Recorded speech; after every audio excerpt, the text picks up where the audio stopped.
back, listeners, to the Mindful Living, the show where we explore practical and mindful ways to cultivate balance, wellness, and intentional living. I'm your host, Sana, and today we are diving into the fascinating intersection of mindset, motivation, and habit formation and how they drive healthy decisions. And joining me is someone whose work truly embodies this holistic approach. Listeners, Julia Raja Gopalan is a writer and instructional designer based in Detroit, Michigan. But that's just the beginning. She is also a practicing witch, tarot reader, certified nutritionist, and 400 hours certified Vinayasa and yoga instructor. Now, Julia's course, Healthy Witch Wellness, it guides people to lead and build healthier lifestyles using intention setting, spell work, and even tarot reading. And I love her approach because it blends ancient wisdom with modern tools for behavior change. So, with that, Julia, welcome to the show, and it's an absolute pleasure having you with us. Well, thank you for having me. It's my pleasure, and I really enjoy your podcast. So I'm looking forward to it. Lovely, lovely. Julia, so before we talk about the topic, how you became passionate about integrating witchcraft and tarot reading into wellness, into just one holistic, cohesive system. Yeah, that's such a good question because um, I have been a practicing witch and tarot reader for many years, and I love the community. I love the aspect of playing around with rituals and spell work and things like that. I mean, number one, it's super fun, and it's also like a really welcoming, warm community and environment. And I started working as for a job as a um, in a company that provided nutrition coaching to lots of different clients, right? Mhm, mhm, And, so I became a certified nutrition coach. And, I realized when I was reading through like many, many different interactions between coaches and their clients that, there were a lot of times people know what they need to be doing to get healthier, right? Like they know they should sleep more. They know they should put their phone away before they go to sleep. They know that they should be eating whole foods with lots of lean proteins and vegetables and not so many sugars and carbs and refined foods. So that they know that. Like that is out there, right? But not everyone's doing it. I don't always do it, and I was sort of struck by, like, why? Why is it that everyone knows what they should do, but they don't do it? Like, I know I should go for a walk every evening, but I don't. So what am I doing, And I think the thing about being healthy is it's mostly about habits, habit formation, mindset, and really practical life matters, right? Like, I don't know, here in the States, we have like so many busy, busy people who are trying to get their kids from soccer practice to school to, and so they stop by and they grab um fast food, because it's there, because it's easy. And mhm, I think they know it's not the greatest, but you gotta do what you gotta do, right? Like everyone's like that, you know? And I think that when I realized that we need to talk about motivation, intention setting, habit formation, I leaned back on my witchy roots and realized those are the same things we use in spell work. Those are the same things we use in our rituals. Before you set up a spell, you have mhm, to set your intention. You have to know, like, where you're going before you try to do a spell, right? right.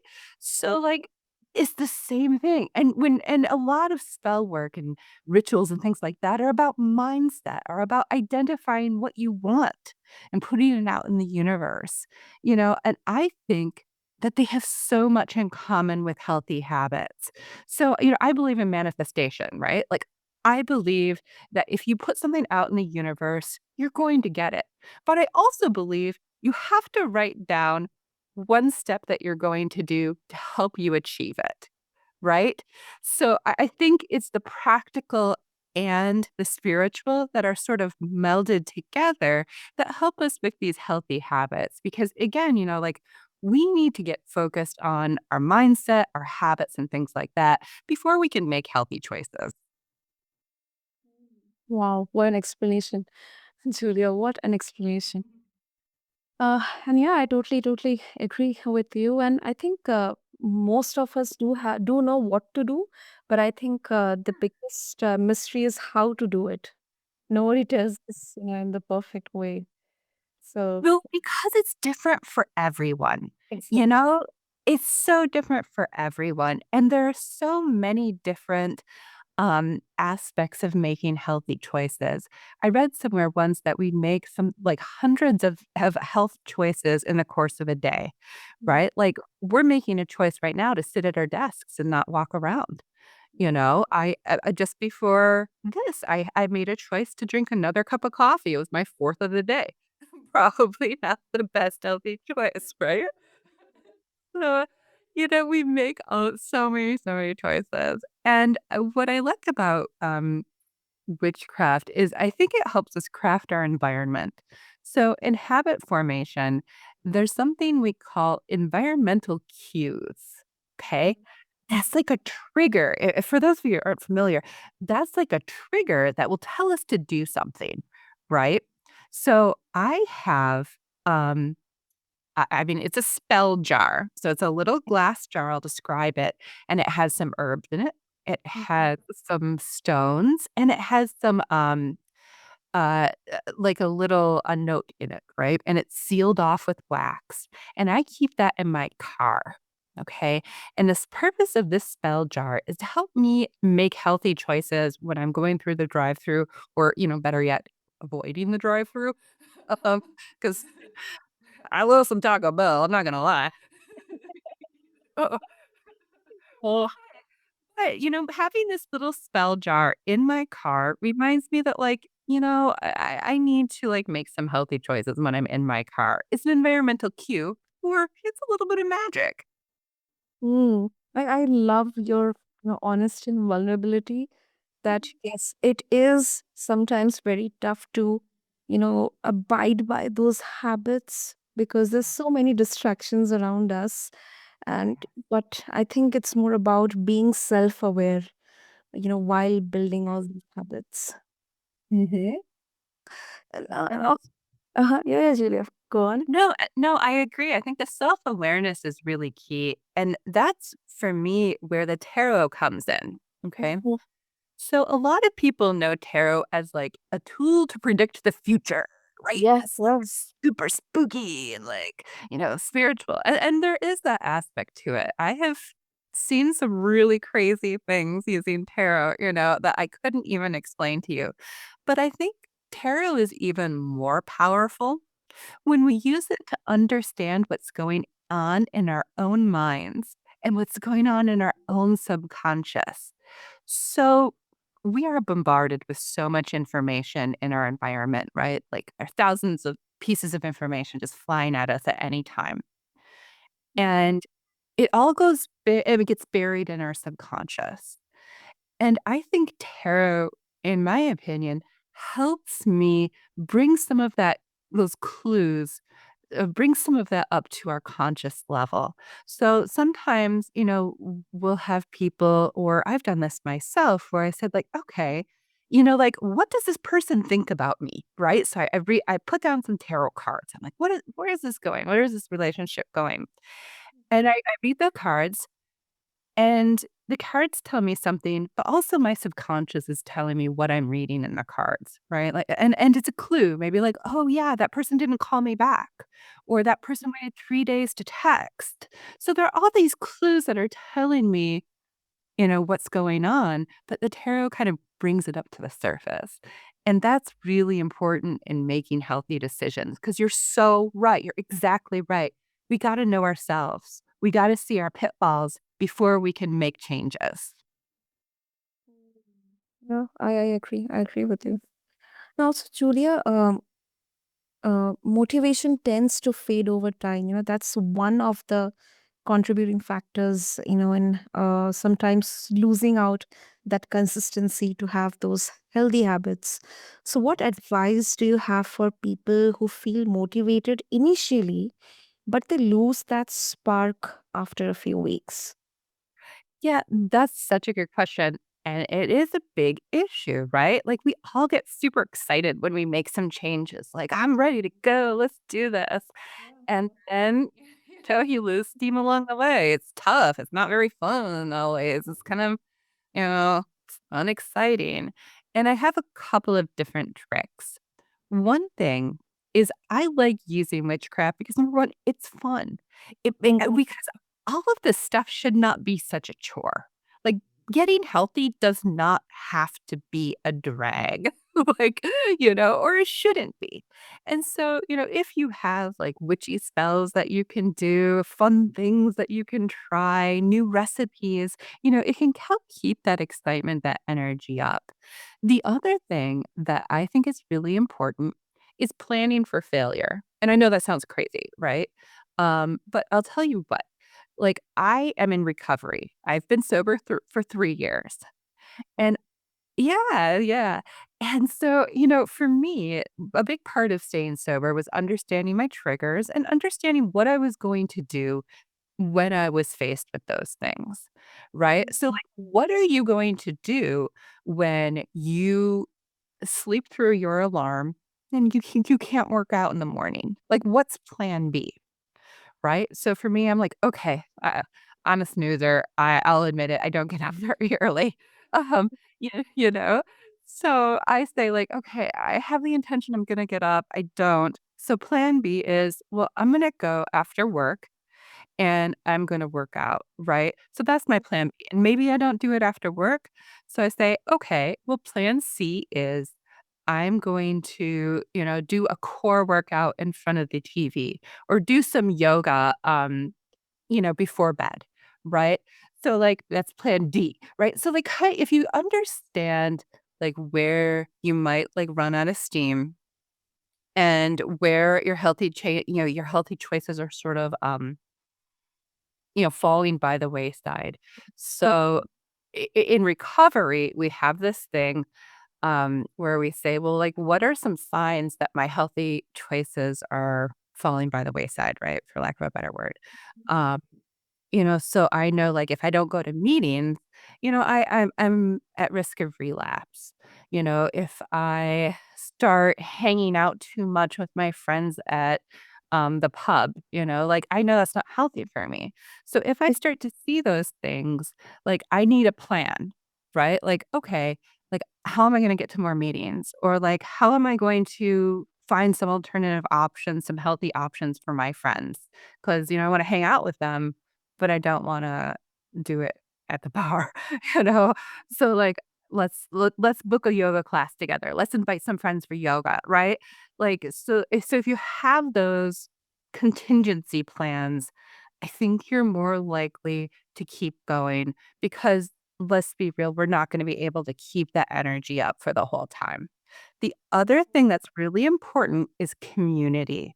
Putting yourself in a community that has the same goals and the same mindset is so helpful in keeping yourself engaged. So, that's a long answer, sorry. But again, it's justified, justified.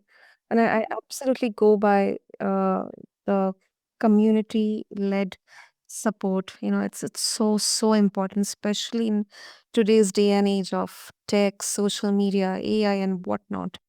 Mhm. Uh, Absolutely. Also, Julia, before we wrap up, I think few of our listeners would have this perspective that healthy living should be purely science driven. So, do you ever encounter skeptics who question the value of rituals, mindfulness, and tarot in wellness? And how would you respond to them? Yeah, absolutely. It's a totally fair, um, criticism. And I think that number one, there are a lot of these things that are based on science. So we know that like there are some tons of studies that show that, if something's more fun, you're more likely to do it. So bringing, fun and things like that into your healthy practices, that's proven that that's going to make it better. Bringing things like, um, self-compassion, which isn't necessarily witchy, but it is something witches practice all the time. Bringing self-compassion into your healthy choices, um, make your outcomes much more successful, you know?